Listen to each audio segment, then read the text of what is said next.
sort of sticking with England, but looking at Spurs here. Harry Kane this week, for me, slammed your club. He might not have meant to, but he did. And he put out this here, where he turned around and said that Harry Kane is enjoying the pressure of having to win every Bundesliga match convincingly, not just win, compared to how 2 Spurs games without winning was never seen as a disaster. So essentially saying that he loves the criticism they've got after winning 3-1 and 4-0, but not being amazing. Says at Spurs, if you didn't win for 2 games, nobody mentality really cared. is different. Is this just one of those moments where you as a Spurs fan, and I'm not trying to ask this to try and dig you guys out, but I read that comment and I read the interview, and the first thing I thought was, this is what us rivals have been saying to you guys for 10, 20 years. We're not being salty. We're not being horrible. We're simply pointing out, until the standards are raised, and it isn't just singing we've got our club back because the ball's moving around nicely. It's mad. It's mad to me. And then when it all goes, it's fantastic right now, right? We'll probably beat Sheffield United. Let's be honest, at home. We'll have 13 points out of a maximum 15. We'll be playing really great. The minute we play Arsenal at the Emirates, right? And it all goes to peak tongue, be a massive meltdown. What Harry Kane said is, let's be honest, it's bang on the money. The mentality of Bayern Munich is different. You know, Oliver Kahn, one of the greatest goalkeepers in that club's history, was their CEO last year. He got sacked because they didn't beat PSG in the Champions League. Winning, there's 3 or 4 football clubs on this planet where winning is the only metric that matters. And that's Manchester City, Real Madrid, and Bayern Munich. PSG are a little bit like that. And you might say Chelsea to a degree when they had Abramovich. But we're my football club at the moment, winning is the last thing. We are elite at everything except football. Terry, look at the stadium. Look at the training facilities. You know, we've got the Formula 1 go-kart track being built in October. Or being built now, ready for October. You've got the world's longest bar, the world's longest hot dogs, gourmet restaurants all over the stadium. You know, in certain stands in the ground, you're not allowed into the stadium in a tracksuit. Because Levy is changing the culture of the football club. It's not about football anymore. It's never been about football. You know, 2001, he took over. One of the first sentences he ever said to the press, do you know what that was? This is about profit, not glory.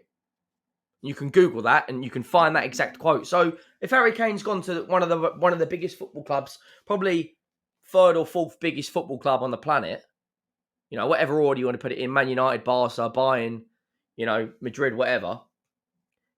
You know, as soon as you join a football club and you realise that you've got to win every game, and even when you play poorly, you are going to be called out. At Tottenham, Harry Kane could have an absolute stink fest. You know, no one's going to say anything. There's still a graffiti painting outside of his name. Like I said, I see Arsenal fans saying this. And let me ask you a question, right? Just quickly flipping it to Arsenal. Go on. If you're an Arsenal fan, right, would you win the league if it meant selling Saka for 150 million in the summer, or finish second, keep Arteta and keep Saka? So win the league this year, and then in the summer you get 150 million for Bukayo Saka, or finish second and keep Arteta and Saka. Okay. Can I ask you a question before I answer that? Because I need a little bit more context. If I sell Saka, is that it? We don't win anything else for years and years and years, or do you go and win other trophies? Okay, but so yeah, you've got the money to go and buy whoever you want. Really, then I would do it, because if I'd rather win the league and lose a player, and then be able to reinvest and keep getting better and keep growing. Yeah, of course. Then not. So yeah, I would, because I want to win. And do you know what's interesting about these standards? When I read that comment from Kane, the first person I thought of was our mate Lee Gunner. That he'd probably be smiling to that. In fact, you know, it's probably... He sent me that tweet as well. I bet he did, yeah, without knowing. And this is where I always agree with Lee, that you're right, those should be the standards of all of our football clubs. Where me and Lee disagree is that Bayern Munich are at the top of the mountain. So those standards, not only should you have them, but the actions of your club can be offset against them straight away. Like, you can not offset, but the actions are based off your standards. The problem that I think Lee has, and not just Lee, lots of Man United fans do this too. If your club's down here because you've fallen from grace, you've got to have the expectations to get back to that level. But in between where you are and getting to the top, there has to be a little bit more patience and time to get to that stage because you're not at that level. Because based on that, if every club went into meltdown after not winning for 2 games, it'd be crazy. I.e., I don't think that Luton Town can have those expectations. They just don't have the resources or infrastructure right now to do that. They can want to get to that point, but the reality of the situation is we're not there yet. As long as I see my club striding. What's the word I'm looking for? Not striding. Striving. Oh, I forgot it. Striving to get back there. I can accept not quite being there at this moment in time because I understand we've fallen away. But where my anger really builds up. That's the thing, though. We don't. This is what I'm saying. Tottenham are in this space. I don't believe my owners are there. It's why I'm not someone that people always say I defend my managers too much, but it's because I know they're not our major problem. These standards that are actually set by the board and the owners. It's nothing to do directly with managers. It's to do with the people that run our football clubs. How do we know that? Because no matter how many managers have we sacked and got rid of, your club, my club, we've had more managers now than any. I think under Daniel Levy's ownership, I think only Chelsea and Watford have had more managers than Tottenham. And bearing in mind, we had Poch for 5 years. So, mate, I totally listen. I 110% get it, and I think that Harry Kane is absolutely right. And I'm intrigued to see what Kane does from this point because I've always been someone that's believed that if Kane went to a club with an elite mentality, he would change. I think Spurs is what not ruined him. He's an amazing player, but Spurs is why he didn't have an elite mentality because he probably thought we did until you move somewhere that has a better one. And I had an argument about a year ago on Twitter with a United fan. And you get a lot of these football fans that don't believe in mentality, passion, desire, work rate. There's something about those, etc. They hate those words.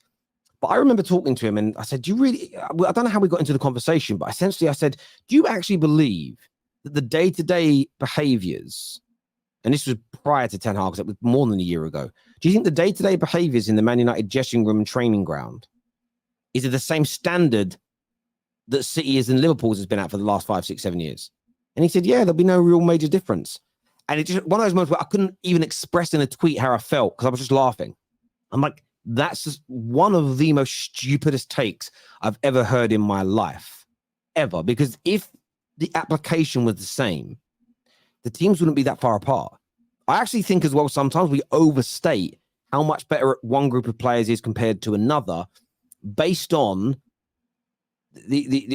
just the performances. We put it down to technique, we put it down to ability, and you factor out mentality. I truly believe if you took City's squad and gave them to Ollie and Man United for 5 years and vice versa, I think that the Man United team wouldn't do quite as well as the City team because I do believe they have a number of players that have been more technically superior to ours. But I guarantee you we'd ruin some of the players that everybody says are stars. And mentality and application and behavior is so key. So I think Kane is right to call this out. I think all of us in the top 6 with the money we have should expect those standards. The only thing I think me and Lee disagreeing on this is that I believe it takes if you're in a crap position, I don't think you can go from being crap for 20 years, say, to action in those standards in a year. I think it takes time. It's like bodybuilding. You can't, or losing weight in the gym. I'm not going to be Jay Cutler tomorrow, am I? No, it's going to take time. So your standards could be, got to have the 6-pack, got to be able to lift this and squat that and do this and eat like this and eat like that. You can't do that day one. In fact, most people that start going to the gym to get in shape, what they normally do is cut out all the foods they normally eat, exercise far too much. And after like 2 or 3 weeks, they feel ill because their body's hurting. They feel a bit like I'm not getting enough nutrition because their body's kind of, I'm craving this and I'm craving that and I'm not getting it anymore. That's when a lot of people quit. Where what you should actually do is sort of start relatively slowly and build yourself up so that you don't get this mad shock to your system.